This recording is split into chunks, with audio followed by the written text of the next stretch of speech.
Indian army ने ये जंग शुरू नहीं की थी, but we will bloody hell finish it.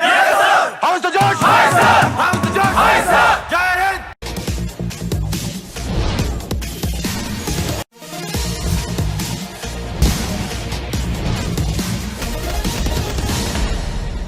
आज की चर्चा की शुरुआत करने के पूर्व उन सभी भारत माता के सपूतों को सत सत नमन, जिन्होंने अपनी मातृभूमि की रक्षा करते हुए भारत चीन सीमा पर अपने जान की कुर्बानी दी और अमर हो गए।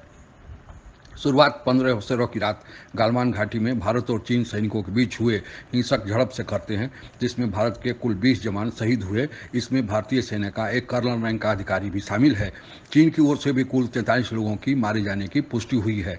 यह 1975 के बाद की पहली हिंसक झड़प है जिसमें अपने सैनिकों को जान से हाथ धोना पड़ा है। आपको बताते चलें कि 1975 में अरुणाचल प्रदेश के बॉर्डर पर, जो ईस्टर्न सेक्टर में पड़ता है, ऐसी ही झड़प हुई थी जिसमें भारत के कुल 80 जवान शहीद हुए थे और चीनी सेना के कुल 400 लोग मारे गए थे। सेना की शुरुआत तब हुई जब एक भारतीय कर्नल के नेतृत्व में भारतीय सैनिकों की एक पेट्रोलिंग पार्टी यह देखने के लिए गालवान घाटी के एलएसी के पेट्रोलिंग पॉइंट नंबर PP14 की तरफ गए कि चीनी सैनिकों का वापस लौटना समाप्त हुआ या नहीं, जैसा कि 3 दिन पूर्व दोनों दलों के शीर्ष सैनिक अधिकारियों के बैठक में तय हुआ था।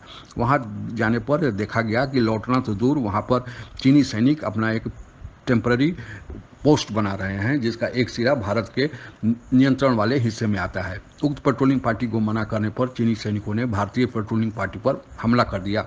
चीनी सैनिकों को यह पता था कि भारतीय पेट्रोलिंग टुकड़ी सीमा किसी भी समय आ सकती है, इसलिए साथ में पूर्व से ही लोहे के रड आदि अपने साथ रखे हुए थे। उक्त हमले में भारत के 3 जवान शहीद हो गए और यह बताया जाता है कि शेष घायल 17 जवान, चूंकि वहां का टेम्परेचर 0 डिग्री से कम है, उसी कारण उस ठंड से उनकी मृत्यु हो गई। चीन के सरकारी मीडिया ने केवल हताहत होने की सूचना दिया है, पर उसकी संख्या कितनी है इस पर चुप्पी साधे हुए है।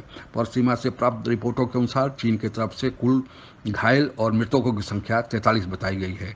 आपस में झड़प जो 15 तारीख को प्रारंभ हुआ था वह देर रात 16 तक चला।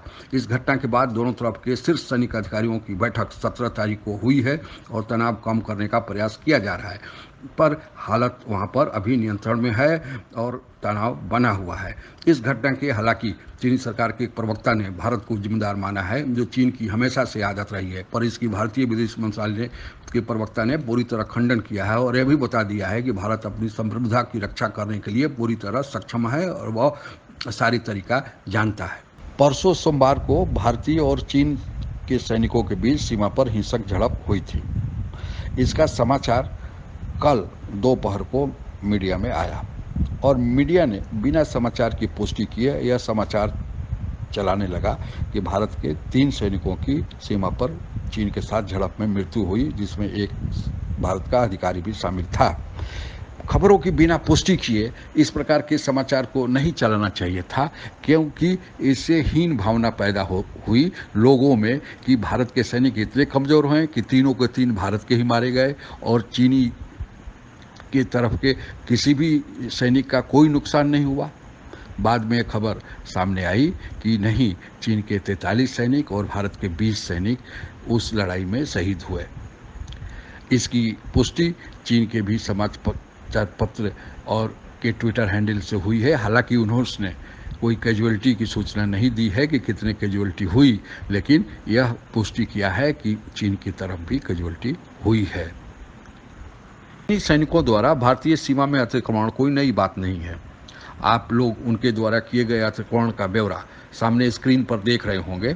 केवल 2020 में ही करीब 130 बार लद्दाख क्षेत्र में उनके द्वारा अतिक्रमण किया गया है और जितनी बार अतिक्रमण किया गया है उतनी बार उनको भारतीय सैनिकों द्वारा बाहर निकाला गया है। लेकिन अब सवाल उठता है कि अब की बार जब शांति वार्ता चल रही थी और तनाव करने का प्रयास दोनों पक्ष कर रहे थे, तो अचानक चीनी सैनिकों द्वारा भारतीय सैनिकों पर क्यों आक्रमण किया गया?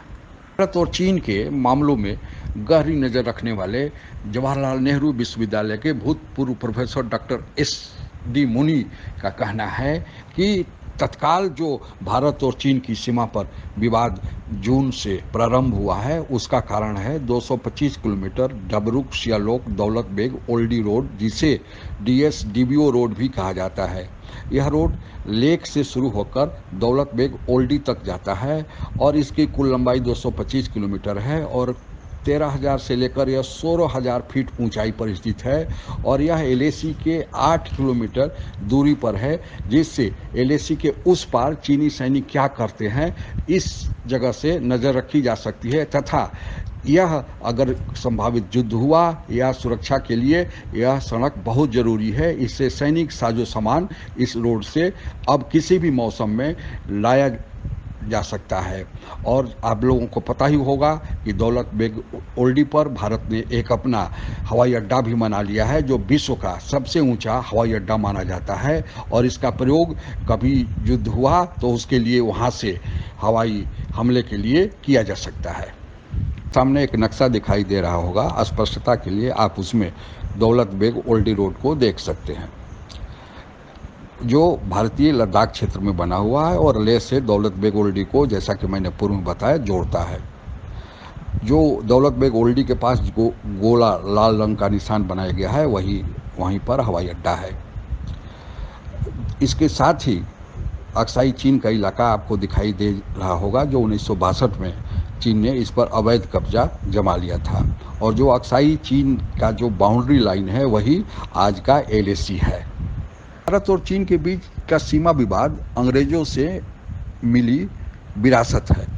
हालांकि इसमें कुछ अपना भी योगदान है, लेकिन मूल रूप से गलती अंग्रेजों की थी।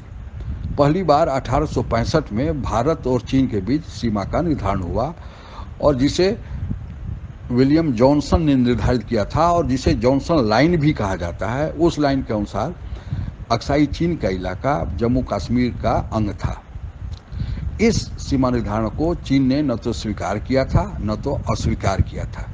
1899 में पुनः चीन और अंग्रेजों के बीच सीमा के बारे में वार्तालाप हुआ और सीमा का पुनर्निर्धारण हुआ और इस सीमा के पुनर्निर्धारण के कारण अक्साई चीन का कुछ हिस्सा चीन को दे दिया गया और जो भारत और चीन के बीच सीमा लाइन बनाई गई उसको मैकार्टने लाइन कहा जाता है। अब इस नए प्राप्त हिस्से पर 1950 में चीन ने सड़क का निर्माण शुरू किया। उस समय भारत के शीर्ष नेतृत्व को विरोध करना चाहिए था, क्योंकि 1899 के बंटवारे को भारत नहीं मानता था, लेकिन उस समय विरोध नहीं किया गया और चीन ने सड़क बना लिया जो तिब्बत से जोड़ता है, उसके जियांग प्रांत से होकर तिब्बत को जोड़ता है। अब 1962 में जब चीन ने पुनः लड़ाई की तो कुछ इलाका जो उसको 1899 मिला था उससे बढ़कर कुछ इलाका भी अपने कब्जे में कर लिया और इस प्रकार आज अक्साई चीन का पूरा इलाका चीन के पास है। समझ ही गए होंगे कि भारत और चीन के बीच सीमा विवाद का मूल कारण क्या है। भारत चाइना से किसी तरह कमतर नहीं है और न ही यहाँ के सिपाही किसी तरह चाइना से कमतर हैं। वो चाइना का हर मुंह तोड़ जवाब देने के लिए पूरी तरह सक्षम है, जैसा कि कल के झड़प में आप लोगों ने देखा। पूरा देश आज अपने सैनिकों के पीछे खड़ा है। आप इस वीडियो को कम से कम इस तरह भेजें कि हर एक सैनिक के घर तक पहुंच जाए, जो सैनिक आज चीन सीमा पर और पाकिस्तान सीमा पर हमारे देश की सुरक्षा के लिए मजबूती के साथ खड़ा है। जय हिंद। बस इंडियन आर्मी ने ये जंग शुरू नहीं की थी, but we will bloody hell finish it. How is the George? Hi sir. How is the George? Hi